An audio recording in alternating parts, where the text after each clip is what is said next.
Hai, saya Tia M. Simanulang dengan NIM P0752502119 kelas 1C.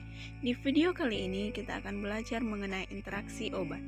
Jadi, interaksi obat itu ada 3 macam. Yang pertama farmasetik, yang kedua farmakokinetik, dan juga yang ketiga farmakodinamik.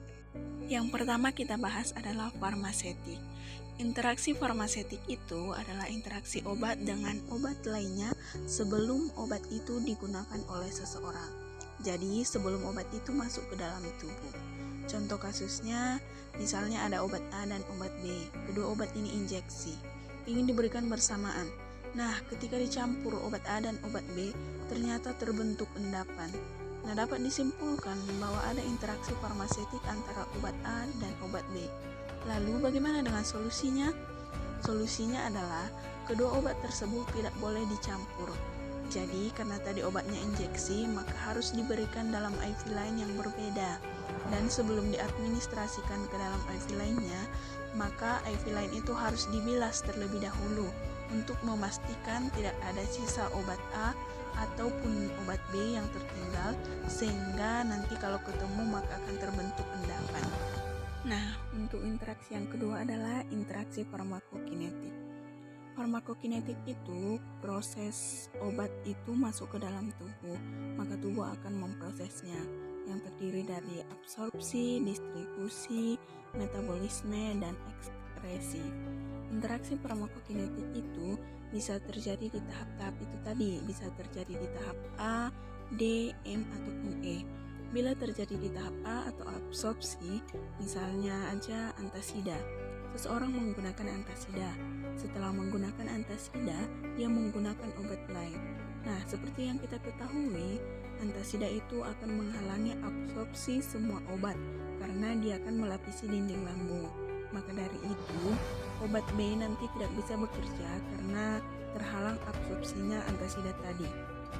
Nah, apabila terjadi interaksi farmakokinetik di tahap absorpsinya, maka solusinya adalah diberikan jeda. Jadi, obatnya jangan langsung digunakan setelah penggunaan antasida, tapi diberikan jeda. Nah, biasanya itu waktu penyesuaian lambung sekitar 3-4 jam. Namun, apabila interaksi farmakokinetiknya itu terjadi di tahap D, di tahap M, ataupun di tahap E, maka interaksi itu tidak bisa dicegah. Jadi, kita kan juga sulit, kita juga tidak bisa mengontrol proses yang ada di dalam tubuh kita, distribusi, metabolisme, dan ekskresi, karena itu berkaitan dengan organ. Jadi kita itu susah untuk mengontrolnya, maka dari itu tidak bisa dicegah. Nah, solusinya apa?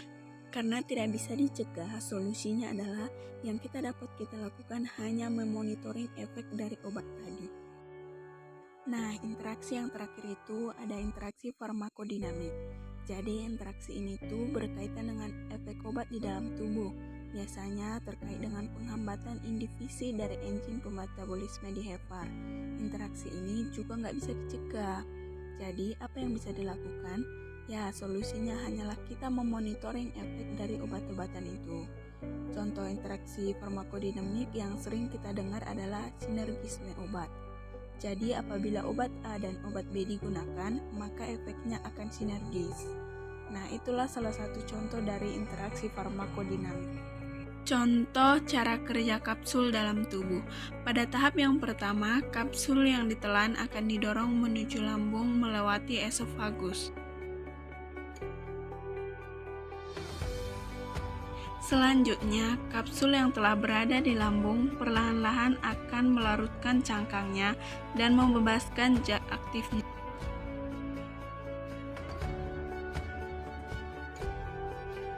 Zat aktif akan terdisolusi dengan cara berdifusi pada cairan lambung.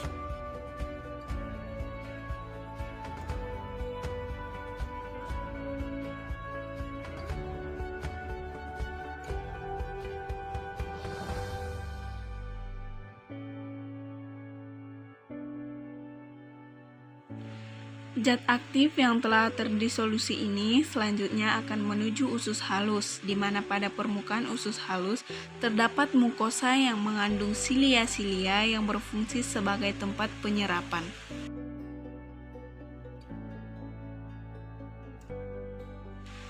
Zat aktif ini selanjutnya diabsorpsi melalui membran penyerap dan menuju pembuluh sistemik hingga memberikan efek.